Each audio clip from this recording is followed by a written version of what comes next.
All right. Welcome to the Maturity Project. I am your host, Chad Everett Broshears, and today's conversation uh, is about taking the hit. Now, not everybody is going to have their ego in place, and by the way, I don't talk negatively about the ego. Um, I think it's more of a better understanding of how to actually understand the ego. Like that's just the goal is to get people to understand it. So, putting the parameters around it, right? We'll say that there's an immature version and then there's a mature version of the ego. God, go figure, right? I'm going to think about it from a maturity perspective. So, anyway, taking the hit is today's conversation, how the ego kind of gets involved in this. So, I've used emotional response as a way of understanding where there's work, right? Whether that is appreciation for work done, which is typical of having like the good sensation of a challenge that you've overcome because you've put your effort in, and then you get you get to overcome it. And then there's that sense of joy that comes from it, or that sensation of some degree of euphoria or some sort of pleasurable or pleasant feeling. And then there's the other side of it. Whenever you feel like you're challenged, and you want to crawl back inside of your head and then figure out how you just want to yell at somebody, right? Or you just want to put them in their place, or get them to understand they don't understand something, and or whatever, or you think that you're too good for something, or whatever it is. So I'm like, okay, I've used this many times to overcome things.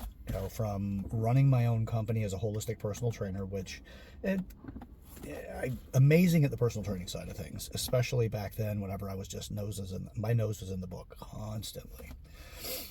And then there's after I really struggled, I went through my starving artist phase, and I struggled my way through. And I learned a hell of a lot of lessons, beautiful lessons. So it did help me develop into, an amazing trainer, or a holistic personal trainer. That's what my company was. But I starved out, and I couldn't pay the bills anymore. I went through this whole thing, right, the starving artist phase, and I had to give in and go to work with a company that I kind of stood against. Like the big box gyms, I stood against those. But I'm like, okay, I don't really want to take this job, but I need to develop, I need to grow. And if I take this job and they're going to teach me how to sell and manage more effectively than I was doing on my own, I can use how well I do in the company as a report card to let me know how well I am doing developing the skills. And they're going to teach me, and we're both going to make profit from it. I'll make money from it, the company will make money from it.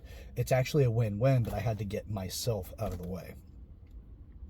So that's the way I chose to look at it. Went into it, and I actually did very well very quickly after I went through the learning curve of stop being too smart in the conversations for sales, getting into it and just having all the answers and having in-depth answers and incredibly detailed, and demonstrating that wealth of knowledge, and then have people leave me in that conversation to go sign up with somebody that had lesser qualifications, or spent less time studying, or simple, go to work with a CrossFit company or something like that.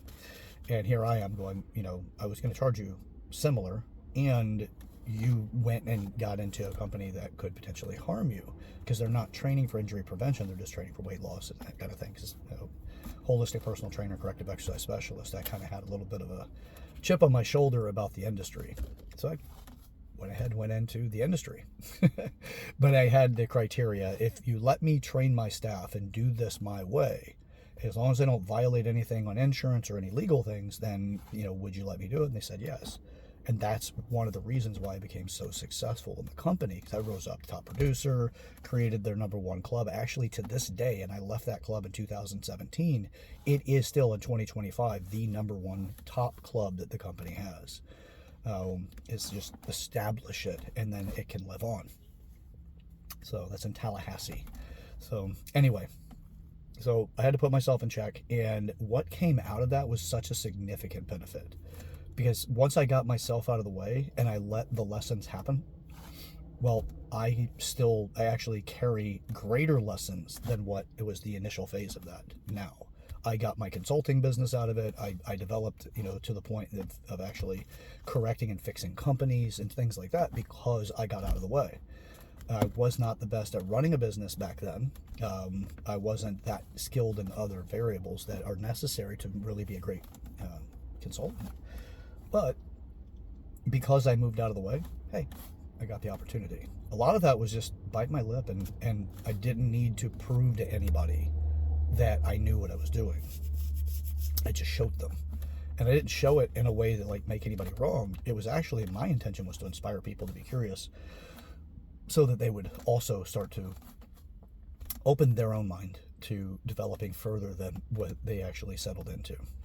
So like you get your certifications or you get your, specs, whatever it is. If you get a, corrective exercise degree, CSCS or something like that, and, like you stop, or you just do whatever, credit requirements are for the certification.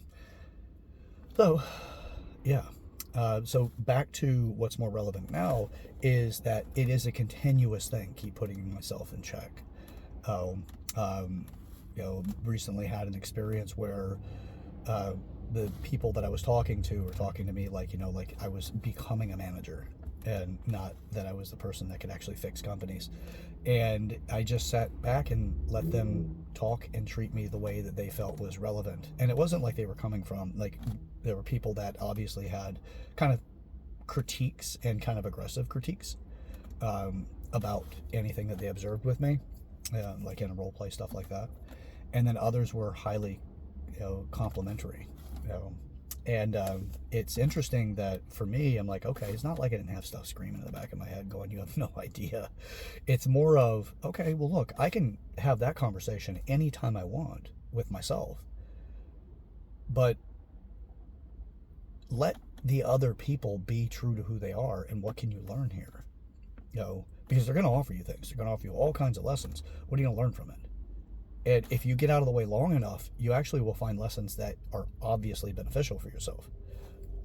So that's what I prefer. It's not easy. It's uncomfortable at times because you always have to manage that inner voice that just says, I deserve better. Where's the respect and those kind of things? And I'm like, yeah, well, you know what? So what? Yeah. I don't need to tell people who I am in order to get respect. Just show them.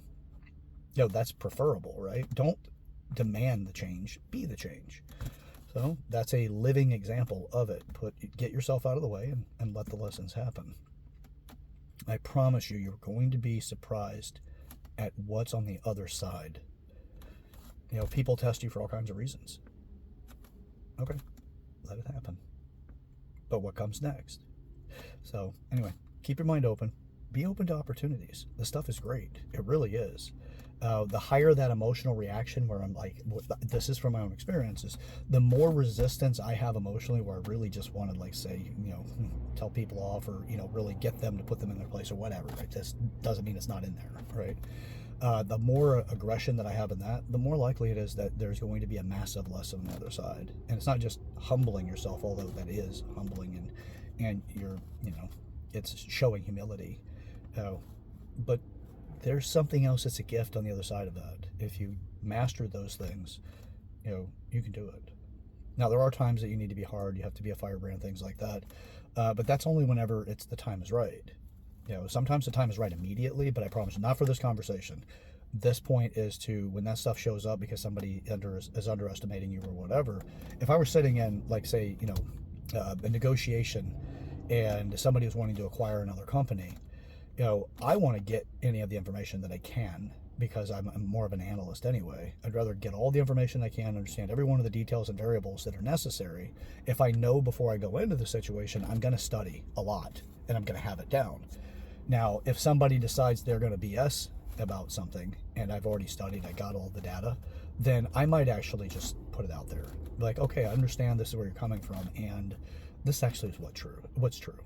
And you don't have to bloviate. You don't need to exaggerate, nothing. Just what's true and say it. Let's get the truth in its place. So mastering these types of things will give you more power. Significant power. These are the building blocks to create it. So you buy your time. and you do what you need to do, and you do what you're supposed to do, and your greatness will emerge. I promise you. All right, till next time.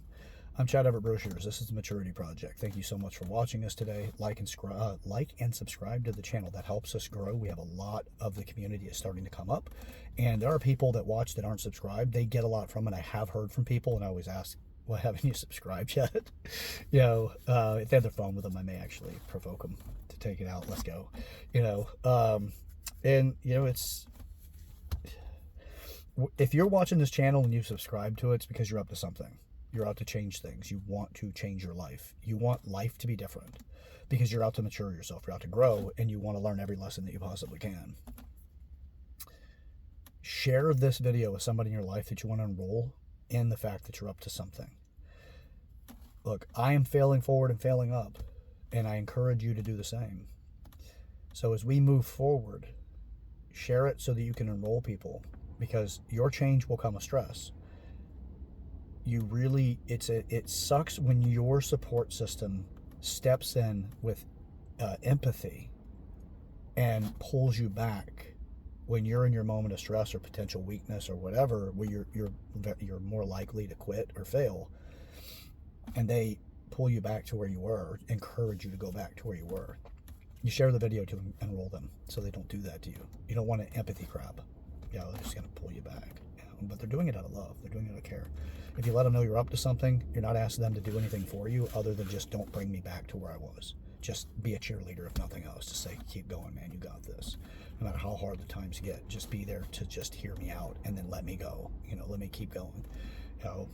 That's what you want, because that's a support system that really does help. Versus, you could just give up and go back to, just stop doing this. Stop torturing yourself. Stop beating yourself up. That's not the place to be, because that's just pulling you back, and you're going to find yourself wanting to start over. You don't have to. So share, comment in the comment section. There is a community looking to hear from you. Okay. All right. Now remember, yesterday's mistakes are opportunities for tomorrow or the future success. So learn from them all. Let's get up to something. Let's get up to it together. All right, let's go. See ya.